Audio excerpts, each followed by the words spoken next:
はい、こちら、てんぱぱです。今日はこんな感じで、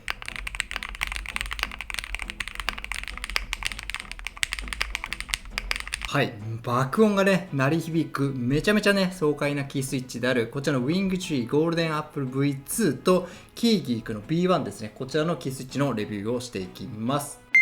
はい、今日もですね、てんぱぱ TV ご覧になっていただいてありがとうございますというところなんですけれども、今日はね、2つのキースイッチ、爆音が鳴り響いてめちゃくちゃね、爽快なキースイッチである、こちらの WingTree Golden Apple V2 のタクタイルスイッチと、こちらのね、キーギークの B1、こちらのね、2つをご紹介していきたいなというところでございます。で、先ほどね、冒頭で聞いていただいた時に、皆さんもちょっと感じたら嬉しいなというところなんですけど、めちゃくちゃどっちもね、爆音が鳴り響く、めちゃくちゃパーンとね、音が鳴り響くような、そんなキースイッチを今日はご用意しておりますので、しっかりね、キーボードを鳴らせて楽しみたいという方には最適なキースイッチをご用意してますから、そういう意味でもぜひね、今日は最後まで楽しんでいっていただけると嬉しいなというふうに考えております。で、今日の動画ではね、このキースイッチのスペックを確認した上で打鍵音、そしてレビューという流れで今日は進めていけたらなというふうに考えてますので、ぜひぜひ最後までチェックいただいて、欲しいキースイッチかというところをね、皆さん検討いただけると嬉しいなというところです。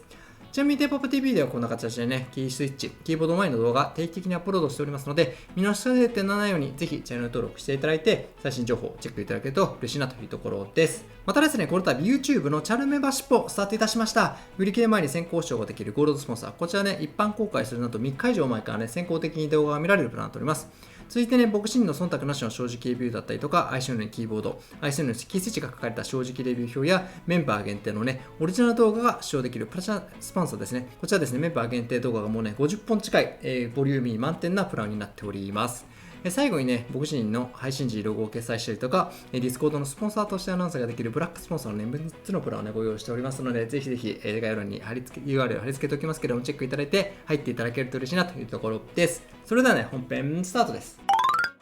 はい、それでは早速始めていきましょうということで、まずね、外観から見ていけたらなというところです。かなりね、ちょっと色合いも含めて全然外観違うので、そこは一緒に見られたらと思うんですけれども、まずゴールデンアップルの方ですね。こちらに関してはもう黄色ですね。もうオレンジって言ってもかなの半透明のやつに白いステムが入っているというところです。で、キーキックの B1 に関してはね、ほぼちょっと半透明なんですけども、の黒と、そして紫かな。はい、青い濃い紫のステムをしたという感じのキースイッチの感じになってます。で、どっちもね、5ピンというところは変わりないのと、どちらもディフューザーはついてないという感じになってますので、そんな感じの外観となっております。そしたらですね、まずはこの WingTree の方ですね。はい、ゴールデンアップルの方の、キースイッチのスペックですね、ご覧になってみてください。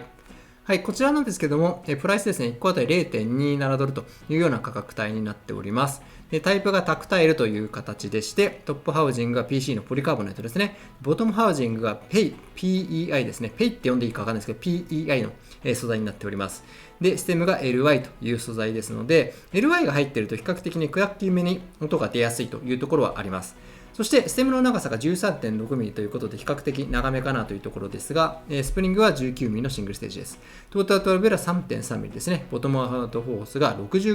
ファクトリールブがイエスというようなキースイッチがこちらのゴールデンアップル V2 です。そしてね、続いてこちらのキーギークの B1 ですね。こちらご覧になってみてください。はい、こちらなんですけれども、プライスですね、1個あたり 0.26 ドルということですので、先ほどのゴールデンアップルの方とほぼ変わらないという感じです。で、タイプはこっちはリニアとなってまして、トップハウジングが PA12 のナイロンですね。で、ボトムハウジングは N5 というですね、素材感になっております。で、ステムがね、M4 のストレングスンドポムということで、ポムベースの、ね、素材ということでしょう。ステムの長さ 13.2mm、スプリングが 21mm のシングルステージ、トータルタイプは 3.6mm、ボトムアウトフォースが、サーガキーズだとっていう話なんですが、45度53で選べます。そして、ファクトリール深いですというようなキースイッチになっております。で、こちらの、ね、キースイッチたち、分解した時の写真をですね、まずはこの、ゴールデンアップルの方からご覧になってみてください。こんな感じになってます。ステムのところにね、かなりべっとり塗られているのがわかるかなと思いますね。で、やっぱりタクタイルスイッチって一般的にはですけども、このステムのね、レッグのところには塗らないようになってますので、そういう意味ではレッグのところには、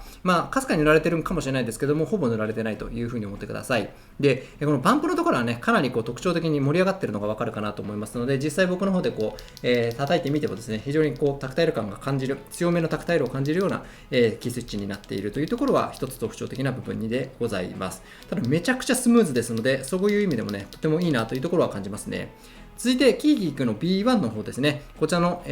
分解した写真ですね。見てみてください。で、こちらに関しては逆に今度ゴールデンアップルとは別でですね、ステムのところにかなりべっとり塗られているのが皆さん見てわかるかなと思います。はい。なんで、ここは、まあ、リニアスイッチっていうのもあるんですけども、このレグのところにね、塗って、かなりこうスムーズに動くようにされてるなというところが、このキースイッチ触ってみての感想という部分でございますので、ちょっとこのですね、ルブの場所が違うという、ルブが塗られてる、ベッドに塗られてる場所が違うという2つのキースイッチなんですけども、こちらがどうなのかっていうところを、この後ね、実際キーボードに載せて、打鍵音は見ていけたらなと思っております。そしたらね、次のチャプターでは実際ね、打鍵音を聞いていきたいなというところです。それでは、どうぞ。はい、それではね、早速、ここからは打鍵を見ていきたいんですが、まずはね、ガタつきとグラつきですね、そちらの方をちょっとご覧になってみてください。それでは、どうぞ。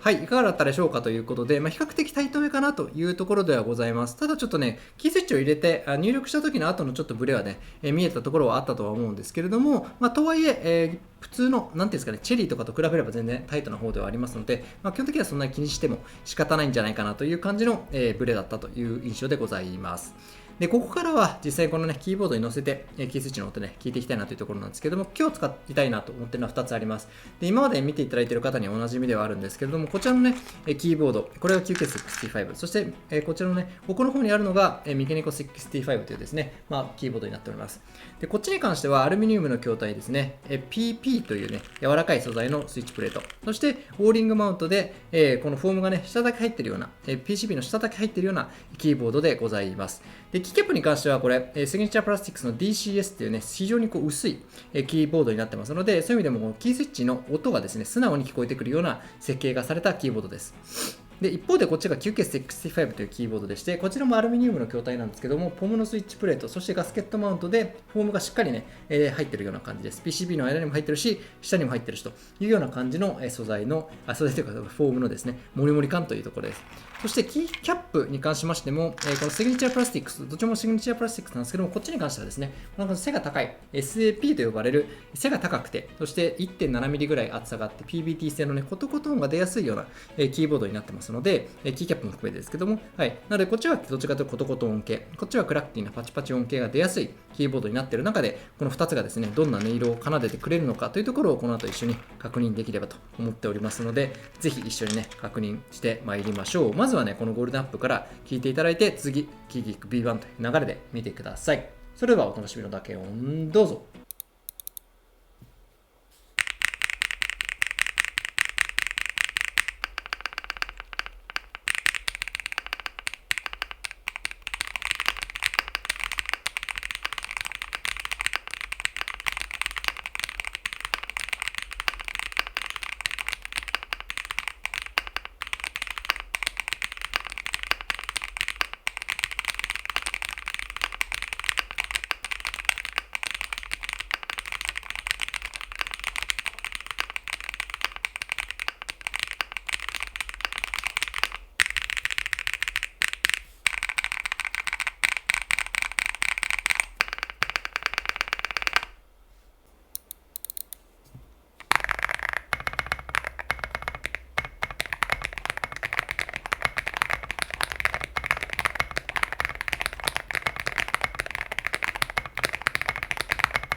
めちゃくちゃね、音が爽快に、爆音がね、鳴り響いていたのがわかるんじゃないかなと思いますので、ちょっとその前提で、ここからはね、2つをレビューしていきたいなというところです。でまずは良い点ということで、これはね、2つとも共通なんですけども、これは先ほどコメントした通りです。この爆音をね、楽しめるというところはもう2つ、どっちも言えるかなというところです。こっちがタクタイル、こっちがリニアなわけですけれども、どっちにしてもね、めちゃくちゃ、非常に音がね、大きいキースイッチであることは間違いないです。で、このキーギーク B1 っていうのは、このステムの長さが 13.2mm、こっちのね、ウィングチュリーよりも短いにもかかわらずしっかり音が鳴ってくるんですが、ここのあたりはおそらくこの、素材の組み合わせのところでですね、音が鳴りやすいような素材が、しっかり使われているというところが非常に大きいんじゃないかなと思いますので、そんな感じで思っていただければと思いますが、いずれにしても、このね、音が鳴るという性質に関してはどちらもね、非常に出てきますので、そこはね、もう鳴らす前提で買った方がいいかなという感じです。で2点目で良いなと思ったのは価格がね、お手頃というところはどっちも言えるところですよね。0.27、そして 0.26 かという、ね、価格帯に関しては非常にお手頃で手に取りやすいというところですので、この質感、このスムーズさってところでこの価格帯っていうのは非常にね、コスパがいいって最近あまり使わないようにしてますけども、非常にいいなというところを感じます。そして最後3つ目はこのスムーズさというところが非常にありまして、ルブがしっかり塗られてるっていうのもありましたけども、素材の組み合わせだったり、素材自体の質感っていうのは非常に高いというところがありましたから、そういう意味でもね、こう自分でルブをしたりっていう手間っていうのは確実にはなくて、その点もすごく評価できるかなというのは感じます。続いてダメな点だということでお伝えしておきたいのは、いい点の裏返しと思ってください。なのでこれはこれに当てはまる人は買わないと思うんですけど、音がうるさいというところがありますので、これは確実に思っていただいて、静かな職場、音を出せない職場には全然不向きで言うと不向きなので、そこは避けてください。買わないでください。家で使ってくださいという感じですかね。続いて2つ目なんですけども、これに関してはちょっとB1 だけに、あるんですが、ちょっと底打ちした時にね、カチャッとかラトルって言うんですけども、カチャカチャ音が若干鳴るかなというところはありますね。これがね、素材の、本来の音なんだと言われると、もしかしたらそっちなのかもしれないですけど、若干、この B1 の方が若干押した時に、ラットル、ぐらつきがね、ウォブルがあったのは事実であったというところもあると、少しここがもしかしたら影響してるのかなと思いますね。そういう意味でも、しっかり爽快な、すごい直線的な音を聞きたいという方は、このウィングチュリーアップルの方がいいかなと思いますが、そこも含めて、もう一回聞いていただいて、皆さんの好みかっていうところは、見てもらってからがいいんじゃないかなというところですね。一方でこのキーギック B1 はこっちのウィングチューニングにはない重さを選べるっていうところのメリットはありますので、53も45もね、比較的この万人受けしやすいような重さのところを攻めてるなという感じは印象はありますけれども、とはいえ重い軽いでね、皆さん確実に好みは出るかなと思います。僕は基本的に重い方が好きなので、今回53で買ってますけれども、とはいえ45が好きという方もいらっしゃるのかなと思いますので、そういう方は45をね、ぜひ買われた方がよろしいんではないかなというところになっております。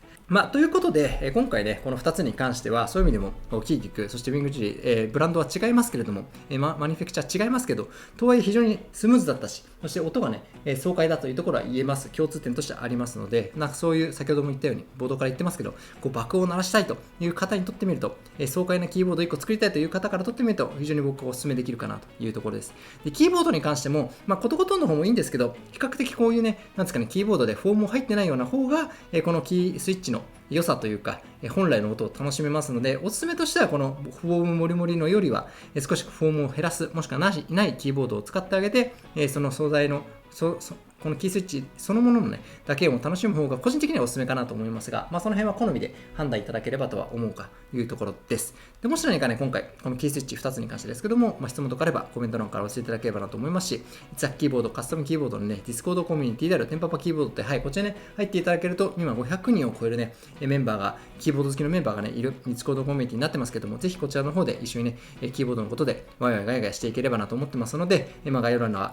概要欄に URL を貼り付けておきますけれども、ぜひぜひジョインしていただけると嬉しいなというところです。それではね、本日は最後までご覧になっていただいてありがとうございました。またね、次の動画でお会いできることですね、楽しみにしております。それでは、さよなら。